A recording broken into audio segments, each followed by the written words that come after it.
उभय हिंदुस्थान साराचं दैवत छत्रपती शिवाजी महाराज आणि छत्रपती शिवाजी महाराजांनी या महाराष्ट्राच्या मातीतल्या माणसाला जगावं कसं हे शिकवल्यानंतर याच मातीतल्या माणसाला शेवटच्या श्वासापर्यंत लढावं कसं हे शिकवणारे छत्रपती संभाजी महाराजांच्या पवित्र स्मृतींना अभिवादन करतो। आज ज्यांच्या प्रचाराच्या सभेसाठी आलं ते सातारा लोकसभेचे उमेदवार मान्य शशिकांत शिंदे साहेब, राष्ट्रवादी काँग्रेसच्या प्रवक्त्या विद्याताई चव्हाण, डॉक्टर नितीनजी सावंत, सचिनजी मोहिते, बिलाजी पिसाळ, अजितजी यादव, चंद्रकांतजी धमाळ, केदारजी गायकवाड, विराजी शिंदे, प्रसादजी सुर्वे, बिलाजी पिसाळ, जयदीपजी ननावरे, प्रतापराव देशमुख, तेजस भाऊ शिंदे, मनीषाताई देसाई, सचिन जाधव, जयदीप शिंदे, जमलेले आपण सगळे मान्यवर, सगळे पत्रकार आहात। खरं तर विद्यार्थी सगळ्यांनी तुम्ही सांगितलं की शिरूर लोकसभा मतदारसंघाची निवडणूक असताना सुद्धा, शिरूर लोकसभा मतदारसंघामध्ये मी उमेदवार असताना सुद्धा मी आज सातारा लोकसभा मतदारसंघामध्ये माननीय शशिकांतजी शिंदे साहेबांच्या प्रचारासाठी इथे आज सभा घेतोय। याची दोन फार महत्वाची कारण, एक फार महत्वाचं कारण आहे ते कारण म्हणजे योद्धा जेव्हा शरण जात नाही तेव्हा तो घेरला जातो किंवा बदनाम केल्याचा प्रयत्न होतो आणि असाच या योद्ध्याला घेरण्याचा प्रयत्न होतोय, बदनाम करण्याचा प्रयत्न होतोय। पण ज्या योद्ध्यानं निष्ठा दाखवून लढण्याची तयारी दाखवली त्याच्या पाठीशी उभं राहणं, त्याच्या खांद्याला खांदा देऊन चालणं हे आमचं प्रत्येकाचं कर्तव्य आहे। आणि दुसरी फार महत्वाची गोष्ट ती म्हणजे जसं सातारा लोकसभा मतदारसंघामध्ये त्याच पद्धतीने हे शिरूर लोकसभा मतदारसंघातल्या मायबाप जनतेचं प्रेम आहे, त्या मायबाप जनतेचा विश्वास आहे की शिरूर लोकसभा मतदारसंघातल्या मायबाप जनतेनेच निवडणूक हाती घेतली। आणि मी काय असं मानणारा एक सच्चा शिवभक्त आहे की स्वार्थासाठी सरपटणाऱ्यांच्या गर्दीत मिसळण्यापेक्षा स्वाभिमानासाठी लढणाऱ्यांच्या रांगेत जेव्हा तुम्ही उभे राहता, तेव्हा तुम्ही लढायचं ठरवता, तेव्हाच तुम्ही जिंकलेले असता। आणि हा स्वाभिमान खरं या गोष्टी या सातारच्या भूमीत उभं राहून बोलताना अंगावर खरं तर शाल येतात, कारण ही क्रांतीची भूमी आहे, ही क्रांतीचे नाना पाटलांची भूमी आहे, स्वर्गीय यशवंतराव चव्हाण साहेबांची भूमी आहे, कर्मवीर भाऊराव पाटलांची भूमी आहे, स्वर्गीय किसनाबा वीरांची भूमी। आणि या सगळ्यांनी वेगवेगळ्या क्षेत्रामध्ये जे क्रांती घडवली, त्यातही आज पाचवड मध्ये बोलताना बाजूला वैराटगड माहितीये ना, काय संस्कृती या वैराटगडाची माहितीये? त्या गडाचं नाव वैराटगड काय माहितीये? कारण महाभारताच्या काळामध्ये जे आपलं वाई शहर आहे, या वाई शहराला विराट नगरी म्हणत होते। या विराट नगरीचा जो विराट राजा होता, या विराट राजाकडे महाभारताच्या काळामध्ये पांडव अज्ञातवासात राहिले होते। आतापर्यंत आम्ही महाभारतात फक्त वाचत होतो की इथं त्यांचा अज्ञातवास संपला आणि शमी वृक्षाच्या ढोलीत ठेवलेली शस्त्र त्यांनी बाहेर काढली, त्या शस्त्रांना त्यांनी धार लावली आणि त्यांचा वनवास संपला। याच पद्धतीने तुम्हा वाई खंडाळा वासियांच्या सगळ्या मतदारांच्या नशिबात ही गोष्ट आहे की आता ढोलीतली शस्त्र बाहेर काढा, त्याला धार लावा आणि सर्वसामान्य शेतकऱ्यांचा, सर्वसामान्य युवकाचा हा वनवास संपवा। कारण गेली 10 वर्ष मला अनेक पत्रकारांनी विचारलं, आल्यापासून विचारलं की तुम्ही छत्रपती शिवाजी महाराज, छत्रपती संभाजी महाराजांची भूमिका करता, समोर उमेदवार पुढे तुम्हाला ठरवतोय आणि असं असताना तुम्ही शिंदे साहेबांची सभा कशी काय घेतली? खूप प्रामाणिकपणे नम्रपणे सांगतो, मी विरोधी उमेदवारांविषयी कधी बोलतच नाही। कारण महत्वाची गोष्ट ही निवडणूक दोन उमेदवारांमध्ये राहिलीच नाही, ही निवडणूक दोन पक्षांमध्ये राहिलीच नाही, तर ही निवडणूक काय? ही निवडणूक म्हणजे गेली 10 वर्ष ज्यांनी भारतीय जनतेचा सातत्यानं अपेक्षा भंग केला, सातत्यानं विश्वासघात केला, आश्वासनं देऊन नंतर त्याला तुमच्या तोंडावर व तो चुनावी जुमला था अशी वक्तव्य केली, ते अपेक्षा भंग करणारं मोदी सरकार विरुद्ध महागाईच्या खाईत लोटली गेलेली, बेरोजगारीच्या खाईत लोटली गेलेली सर्वसामान्य भारतीय जनता, मोदी सरकार विरुद्ध भारतीय जनता ही खरी निवडणूक आहे। आणि म्हणून आज आपण परिस्थिती बघतो आपल्याकडे लोणंदच्या परिसरात कांदा होतो. काय परिस्थिती कांदा उत्पादक शेतकऱ्याची? 2 डिसेंबरला 40 रुपये भाव होता किलो मागं. 3 डिसेंबरला निर्यात बंदी झाली. 10-12 रुपयाने कांदा घालावा लागतोय. पिशवी मागचं नुकसान सांगा. किलो मागं 30 रुपये. पिशवी मागं झालं ना 1,500चं नुकसान. 1,500चं पिशवी मागं नुकसान झालं. कोणी 50 पिशव्या काढतोय, कोणी 100 पिशव्या काढतोय. आमच्याकडे जुन्नर वतूरच्या आमच्या भागामध्ये 150-150 पिशव्या काढणारे आमचे शेतकरी बांधव आहेत. आणि विचार करा, जर पिशवी मागं 1,500चं नुकसान होत असेल तर 100 पिशव्यांमागं झाला ना 1.5 लाखाला लागला ना. आणि तोंडावर काय फेकले जातात? 17 रुपये. आणि काय सांगितलं जातं? किसान सन्मान. विचार करा, जर पिशवी मागं 1,500चं नुकसान होतं, 100 पिशव्यांमागं 1.5 लाखाचं नुकसान होतं, 6,000चं जर तुम्ही कौतुक सांगत असाल तर या सर्वसामान्य शेतकऱ्याला आज हा प्रश्न पडतो की हे नेमकं काय? आपला सातारा जिल्हा सैनिक भरतीसाठी प्रसिद्ध आहे. जिल्ह्यात मिलिटरी हापशिंगी सारखं गाव आहे का नाही? पण हे सगळे सैनिक भरती असताना आता सैनिक भरती होते का? तरुणांच्या नशिबामध्ये जे स्वप्न होतं, देशाच्या सीमांवर जाऊन देशाचं रक्षण करण्याचं जे स्वप्न होतं, या तरुणांच्या माथी मारण्यात आली अग्निवीर. कौतुक सांगितलं जातं अग्निवीरचं. अग्निवीर म्हणजे काय? तुमच्या लेकरांना अवघ 6 महिन्याचं ट्रेनिंग देणार आणि 4 वर्षाची नोकरी देणार. 17 ते 21 वयोगटातली पोरं, विचार करा, 17 ते 21 वयोगटातल्या पोरांना हे फक्त 4 वर्षाची नोकरी देणार. 17-18 वर्षाचं पोरग नोकरीला लागलं तर 22व्या वर्षी त्याची नोकरी संपलेली असणार. जे अग्निवीर आहेत त्यातल्या फक्त 25%, 100तल्या फक्त 25 जणांना नंतर सैन्यात नोकरी करण्याची संधी मिळणार. त्याची प्रोसेस, त्याचे टप्पे, त्याचे निकष अजूनपर्यंत सांगण्यात आलेले नाही.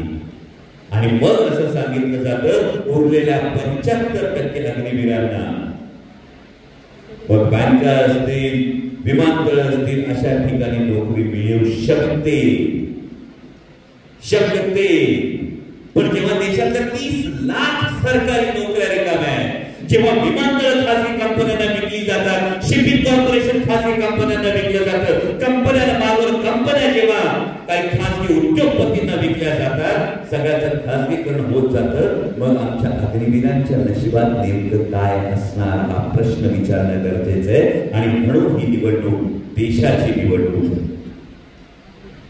आजही तुम्ही बघता, चावडी असेल, पाटण असेल, या तालुक्यांमध्ये होणारं स्थलांतर आपण बघतो. आणि म्हणून ही निवडणूक जी होती ही एक स्वाभिमानाची निवडणूक होती. गमत होत बघाशी शिंदे साहेब बोलताना बोलले, 2 मराठी माणसांनी निर्माण केलेले पक्ष फोडले गेले. वंदनीय हिंदू हृदय सम्राट शिवसेना प्रमुख बाळासाहेब ठाकरेंनी निर्माण केलेली शिवसेना फोडण्यात आली. मला बघायची हिंदी पत्रकार, इंग्लिश मध्ये इंटरव्ह्यू घेताना मला विचारत होते. त्यांनी मला प्रश्न विचारला की समाधानी नव्हते म्हणून लोक पक्ष सोडून गेले. म्हटलं आमच्या बारक्या शेंबड्या पोराला बी विचारा, पक्ष सोडून गेले की पक्ष फोडले गेले. जिल्हाध्यक्ष बाळासाहेबांचं मनापासून स्वागत आहे. आणि जेव्हा हे 2 पक्ष फोडले गेले तेव्हा शिंदे साहेब बोलत असताना मला इतिहासातली एक गोष्ट आठवली. कारण या सातारच्या भूमीने एक फार महत्वाच्या एका गोष्टीची साक्षीदार ही सातारची भूमी होती. छत्रपती शिवाजी महाराजांचं देहावसान झालं होतं. अंतराळात छत्रपती शिवाजी महाराज विलीन झाले होते आणि रायगडावर कारस्थान नसलं होतं. इतिहासातले पात्र सुद्धा आलं बघा विद्यार्थी, रायगडावर कारस्थान रचलं गेलं होतं. कारस्थान रचलं होतं अनाजी पंतांनी खाली कोल्हापूरला, पन्हाळ्याच्या परिसरात शापूरचे वास्तव्याला होते. आणि राजाराम राजांना मंचकावर बसवायचं, छत्रपतीच्या घराण्याचं फूट पाडायची, असं कारस्थान रचलं गेलं होतं. आणि अनाजी पंत सातारच्या भूमीत आले. नानाजी पंतांनी सातारच्या भूमीमध्ये तळवीडला मुक्काम होता हंबीरराव मोहितांचा. सरसेनापती हंबीरराव मोहितांना सांगितलं, विचार करा, सख्खा भाचा आहे तुमचा, गादीवर बसला तर भलं होईल. आमच्या सगळ्या कारभारांच्या बंडामध्ये सहभागी व्हा, पुन्हा चला, पन्हाळ्याला चला आणि शंभूराजांना जेरबंद करा. आणि सरसेनापती हंबीरराव मोहिते गरजले. या सातारच्या मातीतला निष्ठावान हा गरजला. गद्दारी महाराष्ट्राच्या रक्तात नाही, ती सहन केली जाणार नाही. एवढं मोठं हे निष्ठेचं उदाहरण. मगाशी शिंदे साहेब बोलताना म्हणाले आमच्याकडे सैन्य आहे, बरोबर ना? पण या महाराष्ट्राच्या मातीचा एक फार महत्वाचा इतिहास. आमच्या गडूळपूरला छत्रपती संभाजी महाराजांनी आपलं सर्वस्व बलिदान केल्यानंतर, जीवाचं बलिदान केल्यानंतर खरं तर राजे आघाडीवर नव्हते. आघाडीवर छत्रपती लढत नसताना सुद्धा आपण प्रत्येकानं वर्णन ऐकलंय. इथंच गवताला पाने फुटले आणि प्रत्येक झोपडी किल्ला झाला आणि दिल्लीपतीची शेवटी कबर दख्खनच्या मातीत ठोकली गेली. हा महाराष्ट्राचा पराक्रम आहे. ही सर्वसामान्यांची लढाई. कोणीतरी येताना म्हटलं की गेल्या वेळी पाऊस, आणि आदरणीय शरदचंद्रजी पवार साहेबांनी पावसाची सभा. लोकांना फक्त पडलेला पाऊस दिसला, माध्यमांच्या कॅमेऱ्यांनी फक्त पडलेला पाऊस टिपला. लागल्या माणसाहेब त्या फक्त पडलेल्या पावसाच्या दिसल्या. पण त्या पडलेल्या पावसाबरोबर सातारकरांच्या मनात असणारं आदरणीय शरदचंद्रजी पवार साहेबांचं प्रेम आणि त्या प्रेमापोटी फुललेला अंगार हा माध्यमांच्या कॅमेऱ्याने टिपला नाही. तो आता 7 तारखेला तुम्हाला दाखवून द्यायचा आहे. हा सातारकरांचा स्वाभिमान, हा सातारकरांचं आदरणीय शरदचंद्रजी पवार साहेबांवरचं प्रेम हे आपल्याला दाखवून द्यायचं. आणि म्हणून मी जाता जाता फक्त एवढं सांगतो, डॉलर उडवल्यानंतर चेहरे फोडणं किंवा आनंद वाटणं याविषयी कुणाचंच दुमत असण्याचं कारण नाही. परंतु देशाच्या लोकसभेच्या निवडणुकीचा विचार करत असताना माझ्या सर्वसामान्य शेतकऱ्याच्या शेतमालाला हमी भाव मिळून त्याची डॉलर टाईट झाली पाहिजे. माझ्या तरुणाला रोजगार मिळून त्याची डॉलर टाईट झाली पाहिजे. आणि माझ्या माता भगिनीला महागाईपासून दिलासा मिळून तिची डॉलर टाईट झाली पाहिजे. याचा मात्र आपण प्रामाणिकपणे विचार करा. पण आपण फार नशिबवान, विशेषतः सातारा लोकसभा मतदारसंघातला मायबाप मतदार प्रचंड नशिबाने माणूस आहे. अहो बाकी सगळीकडे सगळ्या मतदारसंघामध्ये एक खासदार निवडण्यात का तुम्हाला?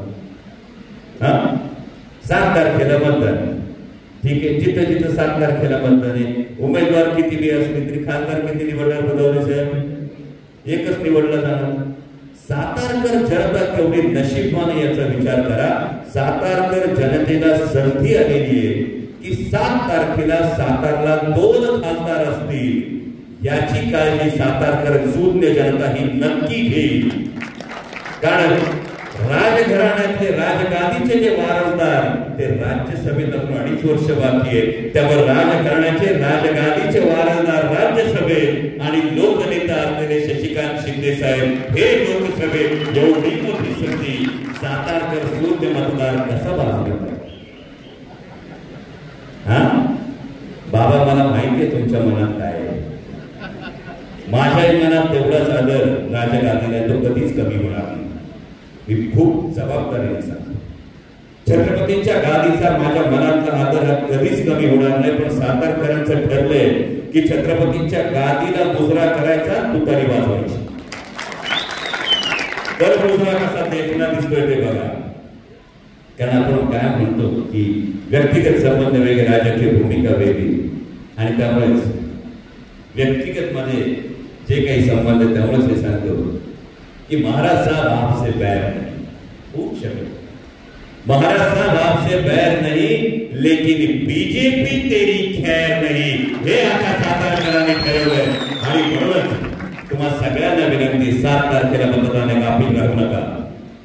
बाबांनो मला फोन आला नाही, मला कोणी सांगितलं नाही, मला तेजस माझ्यापर्यंत पोहोचलं नाही, शिंदे साहेब माझ्यापर्यंत पोहोचले नाही, या कुठल्याही गोष्टीमध्ये तुम्हाला सगळ्यांना विनंती करतो, हात जोडून विनंती करतो, आमच्या गावापर्यंत उमेदवार आला नाही, आमच्या गावामध्ये उमेदवाराची सभा झाली नाही, या कुठल्याही गोष्टींचा विचार करू नका, कारण ही लढाई है स्वाभिमानाची, ही लढाई है संविधानाची, ही लढाई है विचारांची, और मैदानी जंग में किसी को बुलाया नहीं जाता, मैदानी जंग में किसी को बुलाया नहीं जाता, जिसका खून खौलता है वो खुद ब खुद चला आता है।